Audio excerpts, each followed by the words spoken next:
ఎవరండి? నువ్వా? మీరెవరు? నువ్వు అక్కడెందుకున్నావు? నేనెవరో తెలిసిన వాళ్ళకి ఎందుకున్నానో తెలీదా? కాపురం పెట్టేశావా? ఎవరు? ఏమో తెలీదు.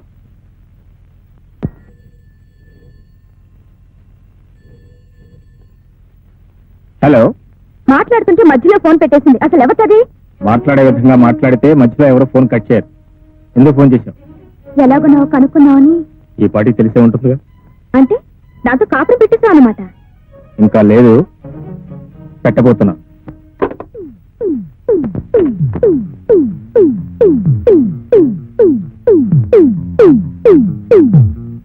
ఆమె పేరు సార్. పెళ్ళయింది, అయినా నా వెంట పడుతుంది. నేను కాదన్నానే నా మీద కక్ష సాధించాలని చూస్తాను, అంతే తప్ప. నాకేం చెప్పక్కర్లేదు, నేను మిమ్మల్ని నమ్ముతున్నాను. Thank you. నేను ఇప్పుడు ఇంటికి వెళ్తున్నాను. అమ్మతో మాట్లాడొచ్చి నేను తీసుకెళ్తాను. నువ్వు నిజంగా ఓ ఆడపిల్ల జీవితాన్ని నిలబెట్టడానికి ఇదంతా చేసుంటే నేనెప్పుడూ కాదన్నాను బాబు. వెళ్ళి వెంటనే ఆ అమ్మాయిని మన ఇంటికి తీసుకురా. వెళ్ళి.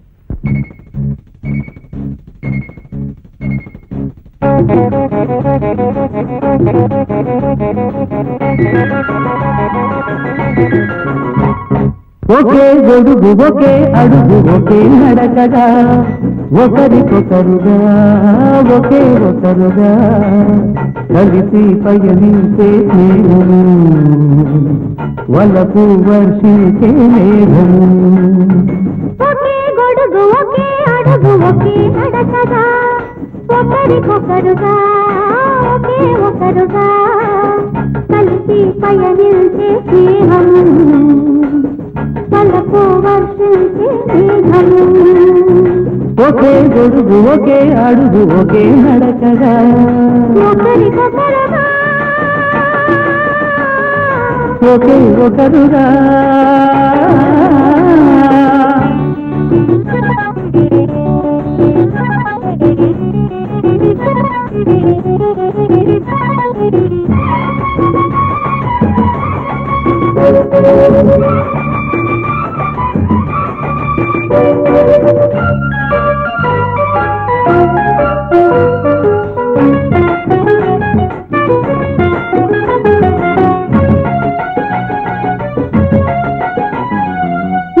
మబ్బు మెరిసి మెరిసి నేల మనసు ముడిసి ముడిసి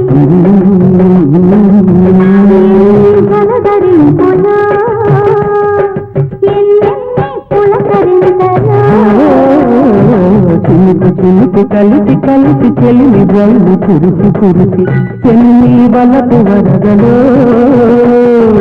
ఎన్నెన్ని కలల బాగులో ఇది భూదేవికి సీమంతం అనురాగానికి వసంతం ఇది భూదేవికి సీమంతం అనురాగానికి వసంతం ఒకే గొడుగు ఒకే అడుగు ఒకే నడకగా ఒకరికొకరుగా ఒకే ఒకరుగా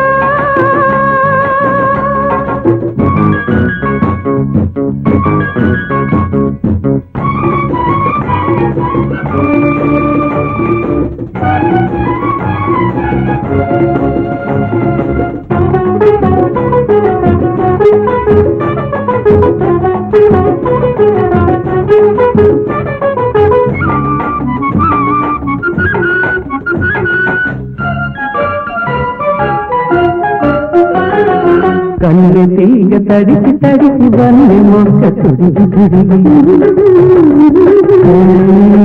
పూల పువ్వులో ఎన్నెన్ని రంగవల్లు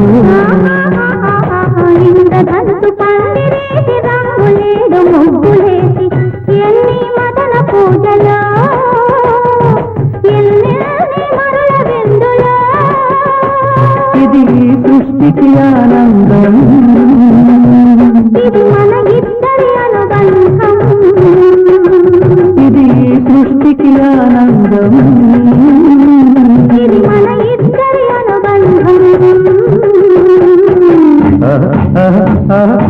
ఒకే గొడుగు ఒకే అడుగు ఒకే నడకగా ఒకరికి సరుగా ఒకే సరుగా కలిసి పయనించే స్నేహము వలపు వర్షించే మేఘము ఒకే గొడుగు ఒకే అడుగు ఒకే నడకగా ఒకరికొకరమా ఒకే ఒకరమా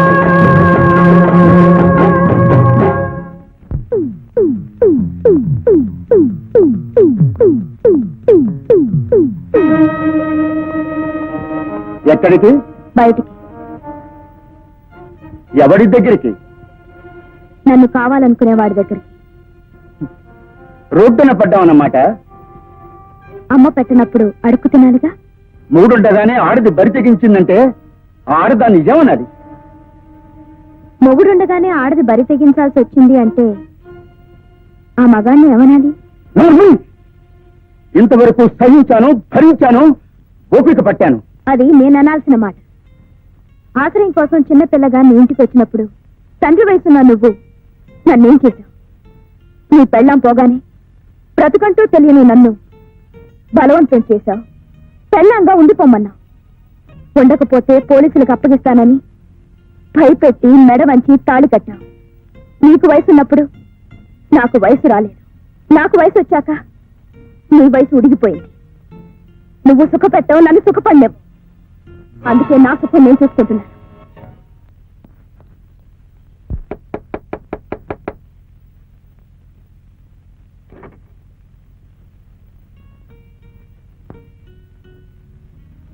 ఇందాక మాట్లాడుతుండగా మధ్యలో ఫోన్ పెట్టేసింది నువ్వేనా? ఊరు పేరు చెప్పకుండా మాట్లాడింది మీరేనా?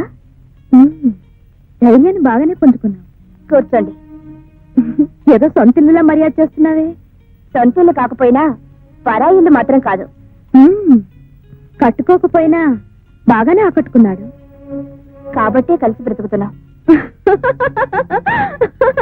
ఎందుకలా నవ్వుతున్నారు? ఇది కలిసి బ్రతకడమా, కలిసి ఉండడమా? మీరెలా అనుకుంటున్నారు? అభిహించుకొచ్చిన ప్రతి ఆడపిల్ల నీలా కలిసి బ్రతకాలని అనుకుంటుంది. తీరా కలిసాక గాని అసలు రంగు బయటపడదు. ఏమిటి అలా నిలబడిపోయా? ఇలారా? అర్థం కాలేదా? అభికి ఏమనుకోకు, మా అల్లుళ్ళు అలాగే పిలుస్తాను. అభికి ఈ గది, ఆ మంచం మాత్రం పర్మనెంట్. ఈ గదికొచ్చే అమ్మాయిలు, ఆ మంచం మీద వేసే దుప్పట్లు మాత్రం పర్మనెంట్ కాదు. ఇప్పుడు అర్థమైందా? ఆహా, ఆయన గురించి చాలా తెలిసినట్టు మాట్లాడుతున్నావు. నేను కలిసాకేగా నువ్వు కలిసావు. నీకు తెలుసో లేదో, అభి స్వప్న అనే లాయర్ని ప్రేమించాడు. దాన్ని వదిలించుకోవడానికే నన్ను తగులుకున్నాడు. ఇప్పుడు నేనుండగానే మళ్ళీ నిన్ను తగులుకున్నాడు. అదేమిటో అతని టైపు. ఏ పూట ఏ హోటల్లో భోజనం బాగుంటే ఆ హోటల్లో తింటుంటాడు. హోటల్స్ అన్ని బోర్ కొడితే తిరిగి నా ఇంటికే వస్తాడు. అవును, అతనికి ఇల్లుంది, ఆ ఇంట్లో అమ్ముంది. మరి నిన్ను అక్కడ పెట్టి ఇక్కడ పెట్టాడేమిటి? అక్కడే పెట్టబోతున్నారు. అది చెప్పడానికి వాళ్ళమ్మ దగ్గరికి వెళ్ళారు.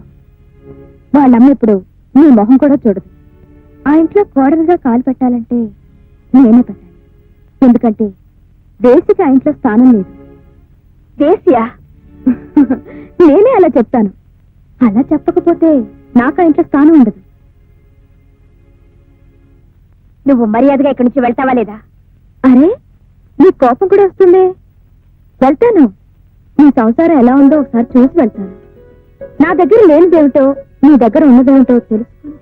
అరే రాధాకృష్ణ బొమ్మ నేనుండగా లేదే. నువ్వు వచ్చేటప్పుడు తెచ్చుకున్నావా? పాపం, రాధాకృష్ణలాగా ఉందావనా? నువ్వెలా రాధు అవుతావు? నేను రాధని అంటే అత్తయ్యని. అభి నా కల్లుడు. ఇది ఎక్కడిదో తెలుసా? మీ ఇద్దరు సింగపూర్ వెళ్ళినప్పుడు తెచ్చుకున్నాం. బాగుంది కదా? అరే కట్టెను కొత్తదే, పర్వాలేదు. సీనరీ బాగుంది. పాత రంగులు మూసివేయడానికి కొత్త సీనరీ తెచ్చి పెట్టుకున్నాడు. అదే దుప్పటి, మాదే ఇది. నువ్వు వచ్చాక అసలు దుప్పటి మార్చలేదా? మార్చిపోయినట్టుంది. Tape recorder. పాతది మార్చేశాడే. మేమిద్దరం కలిసి ఉన్నప్పుడు రాత్రిపూట మూడు కోసం మ్యూజిక్ వేసుకునేవాళ్ళం. మీరు అంతేనా?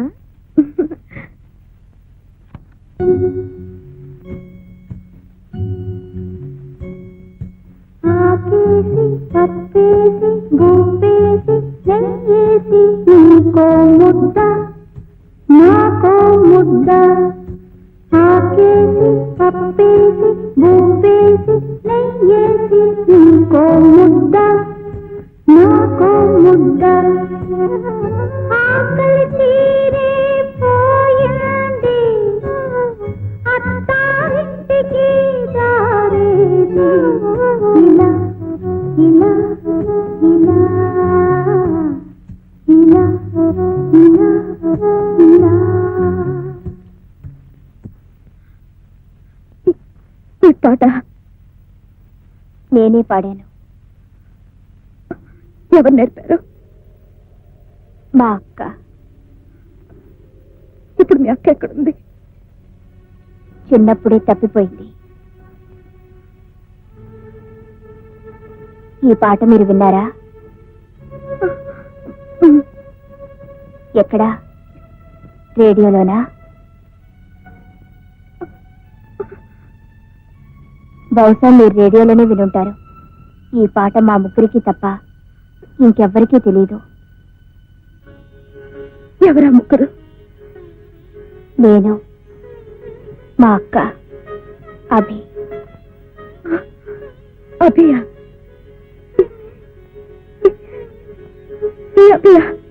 అవును. చిన్నప్పుడు నన్ను మా అక్కను ఎవరో ఎత్తుకుపోయి గదిలో పడేస్తే మా ఆకలి తీర్చాడు.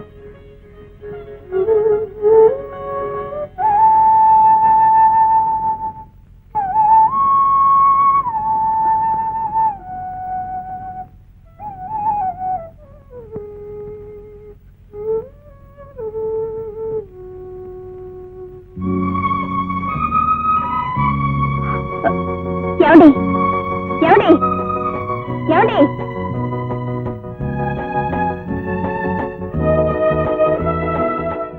అభి, నీకో నిజం చెప్పాలి.